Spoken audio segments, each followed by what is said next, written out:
যদি বলো কিছুতে ভয় পাই, যেটাকে দেখতে পাই না সেটাকে ভয় পাই। সবাই বলছে যে সেই হোটেলটায় ভূত আছে, ভেরি স্কেরি, ভেরি স্কেরি। আমি রিয়েলি যেটা ফিল করেছি সেটা হলো ঠান্ডা নিঃশ্বাস পাচ্ছিলাম আমি, আমার ঘাড় থেকে চোখ, felt like someone was trying to open my eyes, মানে চোখ খোলার চেষ্টা করছে, মানে হাত, মানে এইভাবে, মানে এইটা ফিল। হঠাৎ 4টের সময় যখন আজানটা শুরু হয়, আই সাডেনলি ফেল্ট লাইট, মানে হয় না যে ইউ ক্যান ব্রিথ, আর উঠে বসেছি, এতক্ষণ উঠে বসতে পারছি। If marriage has benefited women would have stopped a long time back. আজকাল.in আপনাদের স্বাগত। আচ্ছা, আপনারা ভাবুন, আপনারা অনেক কষ্টে ছুটি ম্যানেজ করে একটা ভ্যাকেশন নিয়ে আপনারা কোথাও বেড়াতে গেলেন, একটা দারুণ হোটেল বুক করলেন, কিন্তু আপনারা জানেনই না যে সেই হোটেলটা চারপাশে যারা বোর্ডার রয়েছে তারা কি শরীরী না অশরীরী, কি গা ছমছম করছে। আমি বলছি না যে এই গল্পটাই, কিন্তু এরকমও তো হতে পারে। ভানুপ্রিয়া ভূতের হোটেলের গল্প হয়তো এরকমই হতে পারে।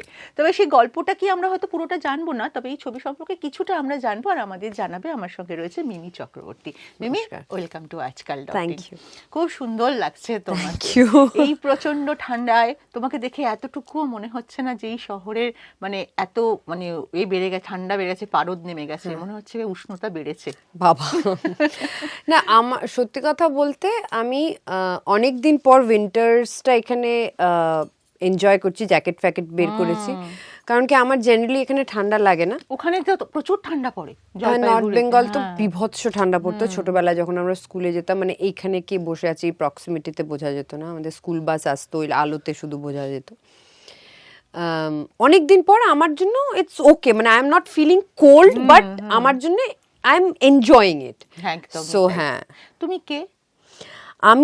আমি হলাম নন্দিনী, ভানুপ্রিয়া ভূতের হোটেলের আমি কেসটা নিয়েছি। সবাই বলছে যে সেই হোটেলটায় ভূত আছে, সো আমি কেসটা নিয়েছি প্রুভ করার জন্য যে ভূত বলে কিছু হয় না। একটা কথা বলো, এত হোটেল থাকছে সব ছেড়ে তুমি ভানুপ্রিয়া ভূতের হোটেলে কেন গেলে?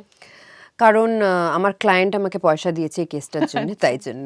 এই যে প্যারানর্মাল এই বিষয়টা তুমি কতটা বিশ্বাস করো? যদিও আমাদের এখন এখানে অনেক দিন থেকেই প্যারানর্মাল অ্যাক্টিভিটিস নিয়ে কাজ করা হয়, সেটাকে ডিটেক্ট করার জন্য অনেক রকম মেশিন আছে, এবং অনেকেই আছে যারা এই প্যারানর্মাল অ্যাক্টিভিটি নিয়ে কাজ করে। জাস্ট রিসেন্ট যে মারা গেল লোকটা, একটু গুগল করে বল, যার উপরে অ্যামাজনে সিরিজটা হয়েছে, গৌরব তিওয়ারি। হ্যাঁ, গৌরব তিওয়ারি। তো আমি ওনার উপরে রিসেন্ট পড়ছিলাম ওনাকে নিয়ে, ইউটিউবে একটা পডকাস্ট দেখছিলাম, ইট ওয়াজ ভেরি স্কেরি। যে ওনারও রিয়েল ফুটেজগুলো আছে, যে ও কিভাবে এন্টিটিগুলোর সাথে ইন্টারাক্ট করছে, এই করছে সে করছে, মানে ইট ইজ ভেরি স্কেরি। আর প্যারানর্মাল অ্যাক্টিভিটি বলে কয়েকটা পার্ট 1, পার্ট 2, পার্ট 3 এসেছিল, মনে আছে তো? সো ওটা যেদিন দেখেছি আমি, মানে আমি এমনি ভূত, মানে I am not preaching it definitely, but হয় না একটা সুপ্রিম যদি একটা পজিটিভ পাওয়ার থাকে, তাহলে একটা নেগেটিভ পাওয়ারও থাকে। তো বিশ্বাসী বলবো না, বাট আমি বলবো আমি একটা ভয়ে ব্যাপার আমার আছে, যদি বলো কিছুতে ভয় পাই, যেটাকে দেখতে পাই না সেটাকে ভয় পাই। সো এগুলো, এই ডকুমেন্টারিগুলো যখন দেখছিলাম তখন রিয়েলি খুবই ভয় লাগছিল। আর ওই সিরিজটা দেখলাম আমি, জাস্ট গৌরব তিওয়ারির উপরে, যে ভেরি স্কেরি, ভেরি স্কেরি। যদিও সিনেম্যাটিক লাইসেন্স একটু এক্সজাজারেট করা, কিন্তু ওই ফিল্মের যখন মেকিংটাও শুনছিলাম যে নানান রকম, তখন মনে হয় যে কিছু একটা আছে।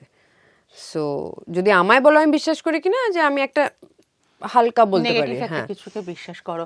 এরকম এখানে যখন আমি ইন্টারভিউ করেছি, তখন স্বস্তিকাও এরকম কিছু অভিজ্ঞতা শেয়ার করেছে, বনি অভিজ্ঞতা শেয়ার করেছে শুটিং এর মধ্যে। বনিরটা একটু অন্য জায়গায়, কিন্তু স্বস্তিকার কিন্তু ওই হোটেলের মধ্যেই, যেখানে সবাই ছিল।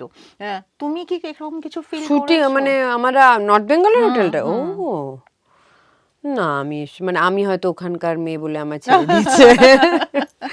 কিন্তু এমনি থ্রু আউট ইউর লাইফ এতদিন পর্যন্ত তুমি কখনো এরকম কিছু ফিল করেছো? ছোটখাটো ধরো একটা হয় না যে মনে হয় এখানে কেউ আছে, তারপরে হয়ে গেল, ওগুলো তো আমার মনে হয় সবার লাইফে একটু আধটু হয়েছে, হ্যালুসিনেশন বলতে পারো বা এগুলো। মানে আমি রিয়েলি যেটা ফিল করেছি সেটা হলো ইস্তানবুলে একবার ফিল করেছিলাম, যে মনে হচ্ছিল সত্যি আই কুডন্ট ব্রিথ, মানে আমি রাত্রেবেলা শুয়েছিলাম, অ্যান্ড তারপর মনে হলো যে হাত ফ্রিজ হয়ে গেছে, পা ফ্রিজ হয়ে যায়। প্রথমে তো মানে নিজের মধ্যেই নিজেকে বলা শুরু করলাম যে হয়তো স্লিপ প্যারালিসিস হয়েছে, হয় না স্লিপ প্যারালিসিস, বাট আমার কোনোদিন জীবনে হয়নি। বাট স্লিপ প্যারালিসিস হলে আমার ফোনের দিকে হাত যাবে না, যে হনুমান চালিসাটা চালাতে হবে, এগুলো মাথায় থাকবে না, এগুলো চলছিল। I really felt that someone was walking around my bed, yes, and someone, it's here, মানে I could feel the breath, মানে হয় না নিঃশ্বাস নিলে, কিন্তু ঠান্ডা নিঃশ্বাস পাচ্ছিলাম আমি আমার ঘাড় থেকে চোখ, এই জায়গাটা, মানে তারপর তুমি ওখান থেকে কি করে? আমি উঠতেই তো পারছিলাম না। আচ্ছা, মানে it was cold and I was sweating, I couldn't move, I was sweating, and এইদিকে আমার পা না, মানে মনে হচ্ছিল কি বলতো, যে ওজন হয়ে গেছে, হাতে ওজন হয়ে গেছে। I felt like someone was trying to open my eyes, মানে চোখ খোলার চেষ্টা করছে, মানে হাত, মানে এইভাবে, মানে এইটা ফিল হয়েছিল। এইটা আমার গাট রেঞ্চিং একটা এক্সপিরিয়েন্স। তারপর হঠাৎ 4টের সময় কি বা 3টের সময় যে আজানটা হয়, হঠাৎ আজান স্টার্টেড, আর আমার ওই রুমটা ওয়াজ নট মাই রুম। তো আমি জাস্ট, রুমগুলো রেডি হচ্ছিল, আমাদের একটা লং ট্রাভেল ছিল, শুটিং করেই ট্রাভেল ছিল। তো আমি বললাম just give me any room you have, because I will take a shower. তো ওরা আমাকে একটা ঘর দিয়েছে just for the shower, but আমি এত টায়ার্ড ছিলাম, আমি ঘুমিয়ে পড়েছি ঘরটা। আর আমার এরকম সুটকেস ফুটকেস খুলেছে, রুমটা একদমই ছোট ছিল, বুঝতে পেরেছো? তো আমি মানে যখন আজানটা শুরু হয়, আই সাডেনলি ফেল্ট লাইট, মানে হয় না যে ইউ ক্যান ব্রিথ, আর উঠে বসেছি, এতক্ষণ উঠে বসতে পারছিলাম না। তারপরে আমি চিৎকার করে বেরিয়েছি বাইরে, দেখি বাইরেটা পুরো গুটগুটা অন্ধকার, কেন কি সেন্সর লাইট হয় না, তো সেন্সর লাইট, আর পুরো ওই আমাদের মানে আমরা দিল্লিতে যেরকম দেখি না মুঘলসদের যেরকম স্ট্রাকচার্স হয়, huge dome kind of structures, so ওরকম স্ট্রাকচার্স, সো স্ক্যারি। সো আমাদের পুরো ইউনিট একটা আলাদা সেকশনে ছিল, মানে যেখানে আমার রুমটাও ছিল, but I fell asleep there. So বিশাদা সবাই ওই দিকটা ছিল। মানে তুমি যে মিউজিক ভিডিওটা শুটে গিয়েছিলে? না, আমি যখন গ্যাংস্টার শুট করছিলাম। আচ্ছা, গ্যাংস্টার শুট করছিলাম। সো তখন পরে আমি যখন চিৎকার করে নিচে দেখি ইউনিটের লোকজন উঠে পড়েছে 4টের সময়, মানে জিনিসপত্র গোছাচ্ছে, শুটিংয়ে যাবে। তো সবাই হেসে উড়িয়ে দিয়েছে। তখন যেদিন প্যাক আপ হয়, সেদিন আমরা সবাই মিলে ডিনার করতে বসেছি। ডিনার করতে তখন সবাই বলছে যে that was actually some sultans harem, and my god, yeah, and পরে ওরা আমাকে নিয়ে গিয়ে দেখেছে দেয়ার মানে ওই যে আমি বললাম না, রুম কোনো জানলা ছিল না, একটা ছোট্ট এরকম জালির মতো ছিল, গ্রানাইটের বা মার্বেলের এরকম কিছু। সো ওটা মানে ওইটাই একটা ভিউ ছিল ওদের দেখার, যাদের আর কি বন্ধ করে রাখতো। সো মানে যে আত্মা বা যেটাই বলো, যদি কিছু থাকে, আমি তাও এখনো নিজেকে বিশ্বাস করানোর চেষ্টা করি যে ওটা হয়তো স্বপ্নই হবে, কিন্তু স্বপ্ন হ্যালুসিনেট করেছে, আমি এখনো নিজেকে ওটাই বোঝাই। কিন্তু that was something which I will never forget in my life. মানে I have barely talked about it, কারণ কি আমার এত আনবিলিভেবল লাগে ওটা। So yeah. তো তারপর যখন এই স্ক্রিপ্টটা শুনলে তখন? না, এটা আমি যেটা এক্সপিরিয়েন্স করে এসেছি, এটা তার কাছে কিছুই না। না, মানে আমার শুটিং এ তো এত লোকজন থাকে, ইভেন সীমা আছে, মানে আমার হেয়ার স্টাইলিস্ট যে, সেও ছিল, শি ইজ অলসো অ্যাওয়্যার। সীমা, মনে আছে রে ওই যে ইস্তানবুলে যেটা ওই, হ্যাঁ, মানে ইট ওয়াজ ভেরি স্ক্যারি। মিমি, একটা কথা বলো, উইন্ডোজের সঙ্গে বেশ অনেকগুলো কাজই তোমার হয়ে গেল।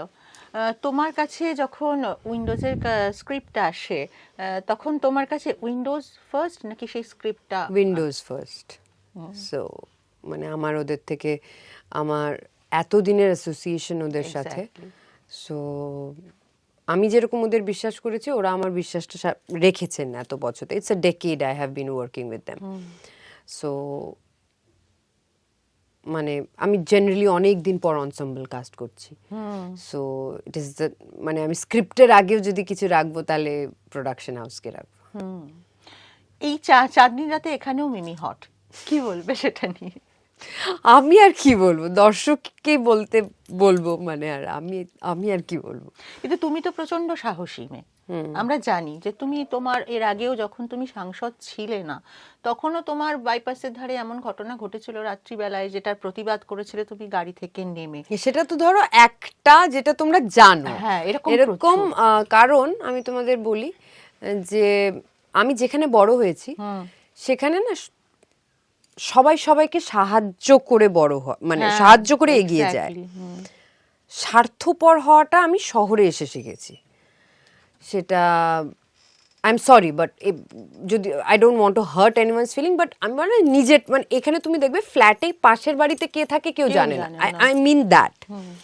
কিন্তু ওখানে আমরা আগে বিজয়া করতে যেতাম ফোনে নয়, সবার বাড়িতে পায়ে হাত দিয়ে প্রণাম করে, তার বাড়িতে গুড়ের নাড়ু খেতে, তার বাড়িতে নিমকি খেতে। আর আমি তো সবার বাড়িতে আগে চলে যেতাম যাতে বেস্ট অফ দ্য লট আমি পেতাম, আর টিফিন বক্স নিয়ে যেতাম। হ্যাঁ, এতগুলো তো খাওয়া যাবে না, শরীর খারাপ করবে, করে রেখে দিতাম। আর কালেকশন হতো, বিকেলবেলা আবার মায়ের সাথে যাবো, কিংবা দুপুরবেলা আচার খাওয়া শীতে। মানে আমি আর আমার বন্ধুরা, ওদের একটা ন্যাড়া ছাদ ছিল, এখনো হয়তো জানে না, দিনবাজারে ওদের বাড়িতে আমরা যখন নাইট স্টে করতাম, আমরা গার্লস নাইট স্টে।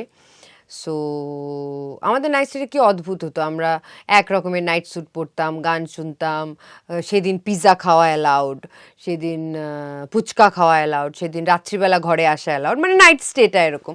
আঙ্কেল মানে অঙ্কিতার বাবা আমাদের নিয়ে যেত ওখানে। আমাদের দিনবাজারে না খুব একটা পকোড়া চাট ভেরি ফেমাস, তো রোজ তো খাওয়া অ্যালাউড নয়, লুকিয়ে লুকিয়ে খেতে হতো।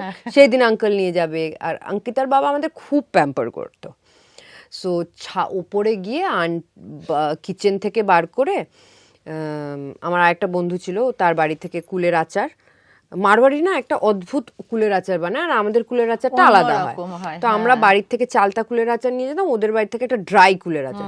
ছাদে আমরা তিনজন শুয়ে থাকতাম, পেটের উপরে যে মাঝখানে শুতো তার পেটের উপরে একটা থালা বা কিছু থাকতো যেখানে বীজগুলো ফেলে, যাতে ধরা না পড়ি না, সারা রাতে সব খেয়েছি, ওখানে রাখা হতো।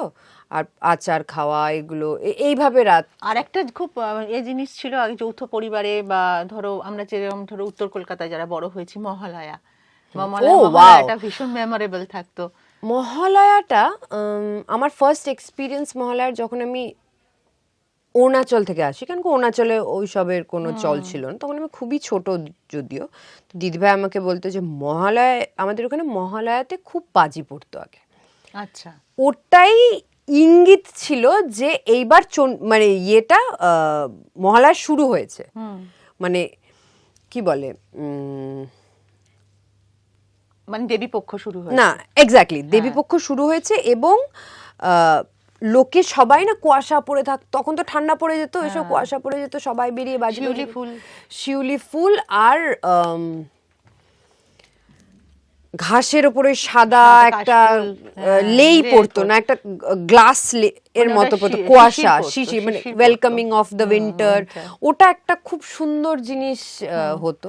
শিউলি ফুল তো ডেফিনেটলি, মানে এটা একটা আমার বাড়িতে একটা গন্ধটাই বলে দিত পুজো আসছে। হ্যাঁ, উফ, ওটা মানে এখন একটা আছে আমাদের যেখানে আমি থাকি, সেখানে একটা শিউলি ফুল যেটা 12 মাস হয়, কিন্তু ওই গন্ধটা নেই যেটা ওই অক্টোবর সেপ্টেম্বরে যেটা হয়। হ্যাঁ, দূর থেকে ভেসে আসা গন্ধ, কাশফুল, কিংবা কারোর বাড়ির পাশের বাড়ি বিকেলবেলা চায়ের ভেসে আসা গন্ধ, সেটাও আমাদের ভীষণ ভাবে চায়ের সাথে। এবং নট অনলি চা, কেরোসিনের গন্ধ, স্টোভের কেরোসিন, ভীষণ নস্টালজিক করে দেয়। মানে তো আমি বুঝতেই পারছি যে তুমি যতই কলকাতা শহরে থাকো, যতই তুমি নিজেকে স্বার্থপর করতে চেষ্টা করো, মিমি কিন্তু সেই এখনো পর্যন্ত অমলিন রয়েছে, সুন্দর রয়েছে, ওর মনটা এখনো সেই মানে শিউলি ফুল আর কাশফুলের মতো স্বচ্ছ পরিষ্কার রয়েছে। এবার একটু ছবিতে আসি মিমি, অরিত্রর সাথে তোমার এটা প্রথম কাজ, সোহমের সঙ্গেও এটা তোমার প্রথম কাজ, কি বলবে? অরিত্রর সাথে তো, অরিত্র যেহেতু ফার্স্ট এডি শিবুদার, সো ও আগেও ব্রহ্মাজানেন করেছে, কাজ আমি দেখেছি, খুব ভালো সর্টেড। আর আমার মনে হয় শুটিং এ যদি শিবুদার লেফট হ্যান্ড বা রাইট হ্যান্ড বলো তো ইটস অরিত্র। মানে তুমি বলতে চাইছো যে ফ্লোরে শিবুদা, নন্দিতাদি থাকলে যে ব্যাপারটা তোমার হয়, অরিত্র থাকলেও তুমি সেই কনফিডেন্সটা পাও। Aritra is very very technical, খুব শর্ট ডিভিশনটা খুব সুন্দর করে বোঝে, বেশি শর্ট নেয় না, মানে যতই প্রেশারে থাকুক, আর্টিস্টের উপরে প্রেশার দেয় না, মানে খুব ঠান্ডা মাথার ছেলে, জানে কি বের করে নিতে হবে, জানে কতটা কি চাই। সো ওর সাথে কাজ করার এক্সপিরিয়েন্স খুব ভালো। যে আমি ওকে অনেক দিন ধরে চিনি, ও যেহেতু বিগিনিং থেকে উইন্ডোজের, পোস্তর থেকে চিনি আমি ওকে, কিন্তু ওর সাথে কাজ যদি অ্যাজ এ ডিরেক্টর বলো ফার্স্ট। আর সোহম, সোমের সাথেও ফার্স্ট কাজ আমার। সেটাই। খুব ভালো ছেলে, খুব হার্ড ওয়ার্কিং, খুব, মানে এটা ওর জনার নয়। ও ফার্স্ট এরকম কাজ করছে, নাচ গান, সো প্রচুর রিহার্সাল করতো, প্রচুর করতো, খুব টেনশন হতো ওর, খুব স্ট্রেস হতো, মাঝে মাঝে বলতো I am so sorry, I let you down. এর সাথে লেট ইউ ডাউন কেন, মানে এসব কেন, মানে এত ওভার থিঙ্ক করছো কেন? ও খুব ওভার থিঙ্ক করে, but is a very sweet person. আর ট্যাঙ্গো নাচটা তো খুব একটা সহজ নয়। হ্যাঁ, মানে এটা না প্রপার ট্যাঙ্গো হিসেবে দেখায়ও নি, গানটা প্রপার ট্যাঙ্গো, আর জাস্ট একটা নর্মাল আমাদের মুভস আছে, মানে we are not suppose to know tango, because আমি একজন লয়ার, ও একজন লয়ার। জাস্ট এমনি যদি তোমরা সিচুয়েশনশিপটা দেখো ফিল্মের, তাহলে তোমরা বুঝতে পারবে যে এটা হোয়াট ইট ইজ অ্যাবাউট। ট্যাঙ্গোর মতো মিউজিক অ্যান্ড অল। অ্যান্ড যেহেতু আমাদের সময় খুব কম ছিল, আমাদের অনেকগুলো শটও আমরা নিতে পারিনি, কেন কি ভোর 4টের সময় আমি আমার ক্লোজ শট দিয়েছি, সো সারাদিন শুটিং করে। এই জন্যই বুঝতে পারছি যে সেই সকাল থেকে এখনো পর্যন্ত মিমি কন্টিনিউয়াস বকে যাচ্ছে একটাই কথা। মিমির এনার্জি লেভেলটাই এইরকম। মিমি, একটা কথা বলো, এই যে ধরো রাজনীতি তুমি ছেড়ে দিয়েছো, হ্যাঁ, যে কোনো কারণেই হোক, কিন্তু রাজনীতির ময়দানে তো শুধু রাজনীতি থাকে না, এভরিওয়্যার, প্রত্যেকটা পেশাতে রাজনীতি থাকে। মিমি চক্রবর্তী সেটাকে কিভাবে হ্যান্ডেল করে? আমি হ্যান্ডেলই করি না। কেন হ্যান্ডেল করতে হবে? Let it be. মানে জাস্ট কাজ করো, বাড়ি যাওয়ার, বেশি কিছুর মধ্যে ঢুকো না, বেশি কিছু নিয়ে মাথা ঘামিও না। যদি সামাজিক কিছু নিয়ে তোমাকে বলতে হয়, voice it out, and otherwise just do your work, mind your own business, that's it. একদমই তাই। এই যে ধরো প্রতিবাদের ভাষা, প্রতিবাদী হওয়া ভীষণ ভালো আমার মনে হয়, বিশেষ করে মেয়েদের। হ্যাঁ, এখনো পর্যন্ত, মানে তুমি যখন ডাইনি করেছো সেখানেও দেখেছি আমরা যে কুসংস্কার কিভাবে এখনো পর্যন্ত মেয়েদের উপরে গিয়ে আঘাতটা হানে। মানে আমি তোমায় বলি, যখন আমি ডাইনি স্ক্রিপ্টটা অ্যাকসেপ্ট করি, তখন আমি এটাই বলেছিলাম নির্ঝরকে, তুই এটা বোঝাতে পারবি তো যে এটা হয়? বলছে আমার কাছে ডেটা আছে, বিকজ আমি জানি ওই জিনিসটা হয়, কারণ কি আমি ওই ইন্টেরিয়র থেকে বিলং করেছি, আমি ওই ইন্টেরিয়রটা দেখেছি, ওই গল্পগুলো শুনেছি, কিন্তু আমি যেটা শুনেছি সেটা নট নেসেসারি যে এখানকার লোকও শুনেছে। কারণ কি the first time he met Srikanta said that ইয়ে হোতা হ্যায়, বিকজ অবভিয়াসলি শহরের লোকেরা জানে না, কিন্তু আমি এই গল্পগুলো শুনেছিলাম। মানে আমি আমাদের কাজ, হস্টেলে যে কাজ করতো, বললো আজ ডাইন নিকলি হ্যায় ইসিলিয়ে হামকো জলদি জানা হ্যায়, তখন তো ভাবতাম যে সত্যি ডাইন নিকলি হ্যায়। আচ্ছা, এখনো আজকের দিনেও সেটা হয়। শুরু করে সবাইকেই এটা একেবারে ঘিরে রেখেছিল। সেটাই বলছি যে প্রতিবাদটা, আঘাতটা সবসময় মেয়েদের উপরেই আসে। তো কিন্তু প্রতিবাদের ভাষাগুলো না এখন সব বদলে গেছে, সেটা মানে পার্সোনাল অ্যাটাকে গিয়ে পৌঁছে গেছে। তোমার কি মনে হয় আমাদের এই প্রতিবাদটা কিভাবে হওয়া উচিত? সত্যি কি সমাজ মাধ্যমে গিয়ে প্রতিবাদ করা উচিত? তুমি কিন্তু করো না কখনো, তাহলে প্রতিবাদটা আমরা কিভাবে করব? দেখতে হবে যে তুমি তোমার এনার্জি, তোমার ভয়েস, তোমার আওয়াজ, তোমার প্রতিবাদ কিসের জন্যে করছো, তার কি তোমার প্রতিবাদটা দরকার? যদি হ্যাঁ হয়, রাস্তায় নেমে প্রতিবাদ করো। আমি করেছি, তাতে ভয় পেও না, পিছু পা হয়েও না। কিন্তু কিছু ক্ষেত্রে তোমার প্রতিবাদটা লোকের দরকার নাও হতে পারে, সেই ক্ষেত্রে মাইন্ড ইউর ওন বিজনেস। যদি তোমাকে বলে যে এটাকে সোশ্যাল প্রবলেম হয়, you are talking about rape, you are talking about molestation, you are talking about animal abuse, you are talking about civic sense, you are talking about pollution, speak it up, voice it out. এই সময় আমাদের public ফিগারদের ভয়েসটা matter করে। লোকে এই জন্যই বলে না, কারণ যেরকম তোমরা সবাই বলো না আর্টিস্টরা সফট টার্গেট, আমরা কিন্তু যেহেতু নোন ফেস হয়ে যাই, সফট টার্গেট দুদিক থেকেই হয়ে যায়। কিছুদিন আগে শুভশ্রীর ক্ষেত্রেও আমরা দেখলাম সে অনেকেই, হ্যাঁ আমি আসছি সেটাতে, সেটা আমরা সফট টার্গেট দুদিক থেকে হয়ে যাই। মানে যদি আমরা একটা বড় পাওয়ারের এগেনস্টে বলি, তাদের এগেনস্টেও সফট টার্গেট হয়ে যাব। যদি কোনো দর্শকের কিছু ভালো লাগলো না সেটাতে বললাম, সেটাতেও হয়ে যাব। বাট মেনে নিতে হবে যে, কারণ কি আমরা পাবলিক ফিগার, ভালোটা যেরকম আমরা নিচ্ছি খারাপটাও মেনে নিতে হবে, কিন্তু লোকে হয়তো এই বিষয়ে বেশি কথা বলে না, সমাজ নিয়ে বেশি কথা বলে না, কারণ কি তখন অনেক জিনিস অনেক দিক থেকে আটকে যায়, তাই জন্য হয়তো বলে না। আমার মনে হয় হিরোইনদের না মানুষের people are very comfortable seeing women dumb. If you are opinionative, সেটা নিয়ে প্রবলেম হয়ে যায়। হ্যাঁ, আমি কদিন আগে একজন বিখ্যাত অভিনেত্রীর একটা ভার্সন পড়ছিলাম, সেখানে বলছে যে পুরুষরা কখনো ক্ষমতা সম্পন্ন মহিলাকে পছন্দ করে না, ক্ষমতা সম্পন্ন মহিলারা ম্যারেজ মেটেরিয়াল নয়।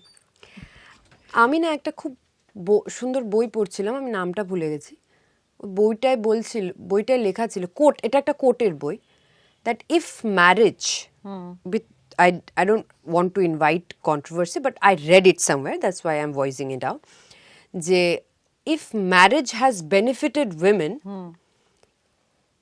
it would have stopped a long time back. True. You're understanding what I mean? But আমি বলছি না যে বিয়ে ইজ ব্যাড, বাট আমি নিজে বিয়েতে বিশ্বাসী, but this is where I read somewhere, মানে it was written by a woman only, যে লোকে বলে না আগেকার দিনে বিয়ে টিকেছে তো এখন কেন টেকে না। তোমাকে বলছি, তুমি তোমার মা বাবা জ্যাঠা জেঠিমাদের সম্পর্কগুলো, দাদু দিদার সম্পর্কও দেখেছো, মানে ডিভোর্স শুনলে মানে আমাদের ওখানে এখনো ডিভোর্স, লিভ ইন, এই কথাগুলো শুনলে মানে লোকে খেয়ে এরকম হয়ে যায়।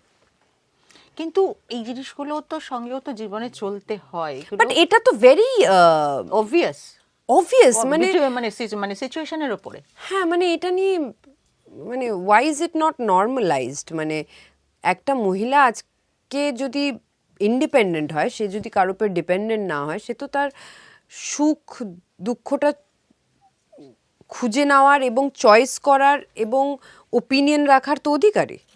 একদমই তাই। তুমি নিজেকে কি বলবে, চ্যাম্পিয়ন না যোদ্ধা? তোমার ছবির থেকেই বল। আমি কি বলবো আমাকে, কি বলবো আমাকে, কি করবো, আই ডোন্ট নো, মানে যোদ্ধা মেবি। যোদ্ধা। এই যে ধরো তুমি ভীষণ ভালো গান গাও, আমরা দেখেছি, তোমার গান শুনেছি, আমরা উইন্ডোজের প্রোগ্রামেও তোমাকে গাইতে দেখেছি। তুমি কখনো বলেছো কাউকে যে তুমি প্লেব্যাক করতে চাও কোনো ছবিতে? না, আমি তো প্লেব্যাক করতে চাই না। চাও না? না। কেন? কারণ কি মানে আমি গিয়েছি যেহেতু, আমার রিপ্রাইজ ভার্সন কেন যে তোকে has been loved by people, so আমার মনে হয় playback is for playback singers, আর আমার খুব একটা ইচ্ছে নেই প্লেব্যাক নিয়ে। আর আমি যেহেতু থিওরিটিক্যালি আমি কোনোদিন গান শিখিনি, আমি প্যাশন থেকে গান গাই, আর আই ডোন্ট মানে আমি যে গানগুলো আজ অব্দি গিয়েছি, আমি জিদ্দারও ওই গানটাও গেছি, তোর ভুল ভাঙাবো কি করে, ওটারও রিপ্রাইজ গিয়েছি। So reprise, it's my conscious choice to make songs which are reprise version, মানে আমার ভার্সন, আমি যেভাবে গান গাইতে ভালোবাসি সেরকম ভার্সন। সো এবার দেখা যায়, মানে আমার মানে ইচ্ছে নেই বলবো না, মানে আমার পপ আমাকে খুব অ্যাট্রাক্ট করে, স্টেজ আমাকে খুব অ্যাট্রাক্ট করে, আমাকে রিপ্রাইজ সংস, খালি গলায় গান, রবীন্দ্রসঙ্গীত খুব অ্যাট্রাক্ট করে, বাট প্লেব্যাক কোনোদিন অ্যাট্রাক্ট করেনি, কারণ কি আমার এটা জায়গা নয়। যদি কোনোদিন অভিনেত্রী হিসেবে করতে পারি প্লেব্যাক সিঙ্গার, আমি মনে হয় সেটা বেটার করতে পারি। তুমি বলছো যে এমন কারোর বায়োপিক যিনি একজন সিঙ্গার, সেটা করতে আমি খুব মানে ভালোবাসবো, যেরকম রণবীর কাপুর করেছিল রকস্টার, ওরকম। হ্যাঁ, আমি তোমাকে প্রশ্ন করতে যাচ্ছিলাম যে যদি কোনো রাজনীতিবিদের বায়োপিক হয়, তুমি কার ক্যারেক্টার করতে চাইবে? এটা নিয়ে একটু ভাবতে হবে, দেখতে হবে। Indira Gandhi maybe, I don't know, মানে you have to think about it. আমাদের প্রেসিডেন্ট, তার বায়োপিক মেবি, মানে মহিলাদের বলছো তো? সো অবভিয়াসলি দিদির, মানে শি ইজ আ ফাইটার, একদম, কাম হোয়াট মে, মানে she is a fighter, you have to give it. So was Indira Gandhi, so is Draupadi Murmu, and আমাকে মানে নারী শক্তি খুব ইন্সপায়ার করে। এই পুপে থেকে নন্দিনী, মিমি চক্রবর্তী তার এই জার্নিটাকে কিভাবে ডেসক্রাইব করবে? ঋতুপর্ণা ঘোষকে মিস করো? ডেফিনেটলি। আমি এখনো আমার ঋতুদার নাম্বার আমার ফোনে সেভড আছে, ঋতুদা টুইটারে ফলোড আছে, মানে I definitely miss, I sometimes dream about him also. হ্যাঁ, সো আমাদের লাস্ট কথা যেটা হয়েছিল সেটা নিয়েও অনেক ভাবি, মিস করি, ডেফিনেটলি মিস করি। মানে আমার প্রথম শাড়ি পরানো যদি বলো সেটা ঋতুদার হাতে, মানে কটনের শাড়ি পরে। আর সেটা যে কিভাবে মানে পুরুষদের মনে ঝড় তুলেছিল তার সাক্ষী আমি। আমার পরিচিত যত পুরুষ ছিলেন আত্মীয় স্বজন সবাই তখন একটাই কথা, পুপে এবং তার ওই শাড়ি পরার ধারণ এবং তার ওই লুকসটা জাস্ট সত্যি ঋতুদা ছিল, awesome। এবার ঋতুদা বাড়িতে ডেকে বলতো, ধরো বাড়িতে বসে আছি তখন, অশোকনগরে থাকতাম একটা ভাড়া বাড়িতে, তখন ঋতুদা বলতো কি করছিস বাড়িতে, চড়তে বেরিয়ে গেছিস, মানে এরকমই কিছু একটা বলতো। আরে না কোথাও যাইনি, চলে আয় এখনই বাড়ি চলে আয়। তখন অটো করে বাড়ি চলে যেতাম, ওই ইয়ের বাড়িটায় চলে যেতাম। তখন ডিকটাফোনের স্ক্রিপ্টটা দিয়ে দিত আর বলতো এবার শাড়ি পর, শাড়ি পর, কিভাবে দাঁড়াবি। আমি প্রথম দিন যেদিন শাড়ি পরে দাঁড়িয়েছি সেদিন ঋতুদা এঙ্গোচ ভয় পেয়ে, মানে ভালো লাগার ভয় না ভয়ে ভয়, মানে এইভাবে পুপে দাঁড়াবে এটা কোনোদিন তারপরে শাড়ির আঁচল কিভাবে নিয়ে, কিভাবে এইভাবে দাঁড়িয়ে, কিভাবে চুল পেছনে, ইট ওয়াজ ঋতুদা। ভানুপ্রিয়া ভূতের হোটেল একটা মানে হরকম হরর আছে এবং কমেডিও আছে। তুমি খুব এনজয় করেছো নিশ্চয়ই। দর্শক কতটা এনজয় করবে সেটা তো দর্শকের ওপর, সেটা 23 তুমি কিছু টিপস তো অন্তত আমি এটাই বলবো যে আমাদের রিপোর্ট কার্ড লেখাটা আপনাদের কাজ। 23শে জানুয়ারি হলে গিয়ে রিপোর্ট কার্ডটা লিখে ফেলুন, আশা করি ভালো লাগবে, সপরিবারে যান। খুব এন্টারটেইনিং ছবি, পুরো সরস্বতী পুজোর আমেজের। So thank you Mimi, thank you so much.